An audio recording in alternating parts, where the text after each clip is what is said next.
ಎಲ್ರಿಗೂ ನಮಸ್ಕಾರ. ಇವತ್ತಿನ ಕಥೆ ಹೆಸರು ಜಾಣ ಆಮೆ. ಒಂದು ಕಾಡಲ್ಲಿ ಒಂದು ಆನೆ ಮತ್ತು ನೀರಾನೆ ಒಟ್ಟಿಗೆ ವಾಸ ಮಾಡ್ತಾ ಇದ್ವು. ಅವರಿಬ್ಬರು ತುಂಬ ಒಳ್ಳೆ ಸ್ನೇಹಿತರಾಗಿದ್ದರು. ಯಾವಾಗಲೂ ಜೊತೆಯಾಗೇ ಓಡಾಡೋದು, ಜೊತೆಯಾಗೇ ಊಟ ಮಾಡೋದು, ಜೊತೆಯಾಗೇ ಸ್ನಾನ ಮಾಡೋದು, ನೀರಲ್ಲೆಲ್ಲ ಆಟ ಆಡೋದು. ನೀರಾಮೆ ನೀರನ್ನ ತಗೊಂಡು ಆನೆಗೆ ಎರಚಿದ್ರೆ ಆನೆ ಇನ್ನೊಂದು ನೀರು ತಗೊಂಡು ನೀರಾಮೆಗೆ ಎರಚೋದು. ಈ ರೀತಿಯಾಗಿ ಖುಷಿ ಖುಷಿಯಿಂದ ಆಟ ಆಡಿಕೊಂಡು ಒಳ್ಳೆ ಸ್ನೇಹಿತರಾಗಿದ್ವು.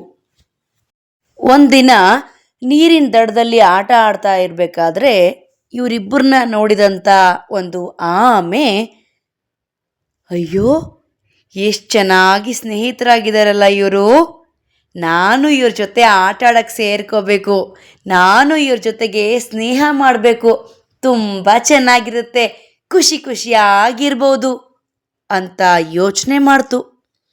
ಆಗ ಆಮೆ ಬಂದು, ಆನೆ ಅಣ್ಣ, ನೀರಾನೆ ಅಣ್ಣ, ನೀವು ನೋಡೋಕ್ಕೆ ಎಷ್ಟು ಭಾರಿ ಆಗಿದ್ದೀರಲ್ವಾ, ಆದರೆ ನಿಮ್ಮಿಬ್ಬರಿಗಿಂತ ನಾನು ಹೆಚ್ಚು ಶಕ್ತಿವಂತ ಗೊತ್ತಾ ಅಂತ ಕೇಳ್ತು. ಆಗ ನೀರಾನೆಗೆ ಮತ್ತು ಆನೆಗೆ, ಹಾ, ನಮಗಿಂತ ನೀನು ಶಕ್ತಿಶಾಲಿನ, ಹೋಗು ಸುಮ್ಮನೆ ಬರಬೇಡ, ಹೋಗು ಅಂತ ರೇಗಿಸಿದ್ವು. ಆಗ ಆಮೆ ಹೇಳ್ತು, ಇಲ್ಲ ನೋಡಿ ಆನೆ ಅಣ್ಣ, ನೋಡಿ ನೀರಾನೆ ಅಣ್ಣ, ಪರೀಕ್ಷೆ ಮಾಡೇ ಬಿಡೋಣ, ಬೇಕಾದ್ರೆ ನಿಮ್ಮಿಬ್ಬರಿಗಿಂತ ನಾನೇ ಶಕ್ತಿಶಾಲಿ, ಪರೀಕ್ಷೆ ಮಾಡೋಣ ಬನ್ನಿ ಅಂತ ಆಮೆ ಅವರಿಬ್ಬರನ್ನು ಪರೀಕ್ಷೆಗೆ ಕರೀತು.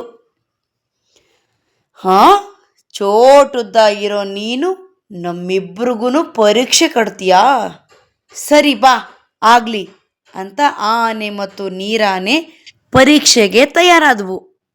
ಆಗ ಆಮೆ ಹೇಳ್ತು, ಆನೆ ಅಣ್ಣ, ಇಲ್ಲೊಂದು ಹಗ್ಗ ಇದೆ ನೋಡು, ಈ ಹಗ್ಗದ ಒಂದು ತುದಿನ ನೀನು ಹಿಡ್ಕೊ, ಇನ್ನೊಂದು ತುದಿನ ನಾನು ಹಿಡ್ಕೋತೀನಿ. ನಾನು ಈ ಹಗ್ಗದ ತುದಿ ಹಿಡ್ಕೊಂಡು ನೀರೊಳಗಡೆ ಹೋಗ್ತೀನಿ, ನೀನು ನೀರಿನ ಮೇಲೆ, ನದಿ ದಂಡೆ ಮೇಲೆ ಇರು. ನೀನು ನನ್ನನ್ನು ನೀರಿಂದ ಎಳೆದ್ರೆ ನೀನೇ ವಿನ್ ಆಗ್ತೀಯ, ನೀನೇ ಗೆಲ್ತೀಯ.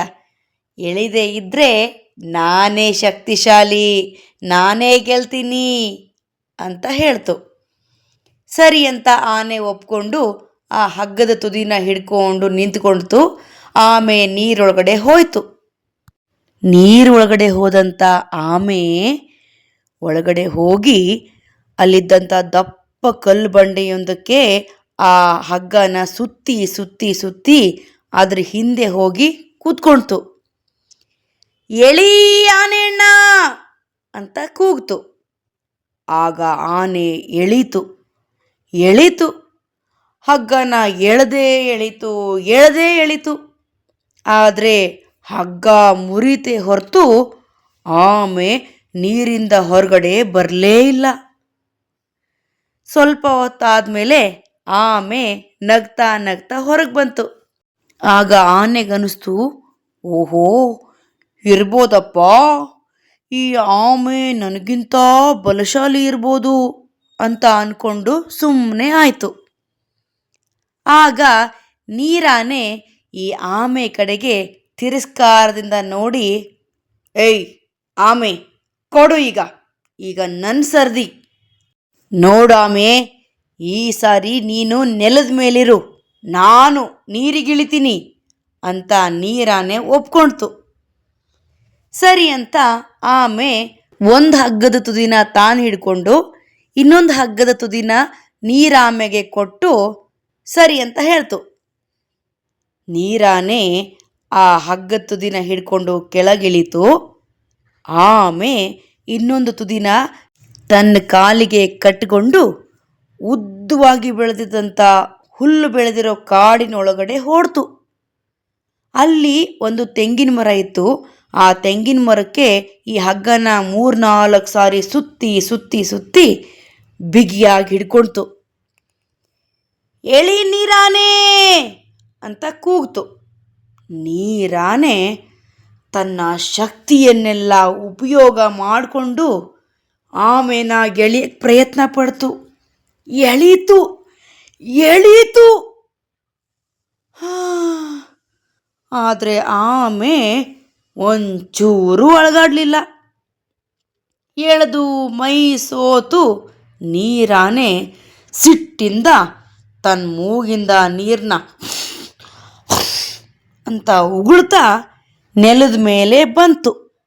ಈ ನೀರಾಮೆ ನೆಲದ ಮೇಲೆ ಬರೋವಷ್ಟು ಹೊತ್ತಿಗೆ ಆಮೆ ತೆಂಗಿನ ಮರಕ್ಕೆ ಸುತ್ತಿದ್ದಂಥ ಹಗ್ಗ ಬಿಡಿಸ್ಕೊಂಡು ಹ ಹ ಹ ಅಂತ ಹೆಮ್ಮೆಯಿಂದ ಬೀಗ್ತಾ ದಂಡೆಯಲ್ಲಿ ನಿಂತ್ಕೊಂಡಿತ್ತು. ಆವಾಗ ಹೇಳ್ತು ಆಮೆ, ಈಗಲಾದರೂ ಒಪ್ತೀರಾ ನಾನು ನಿಮ್ಮಿಬ್ಬರಿಗಿಂತ ಬಲಶಾಲಿ ಅಂತ?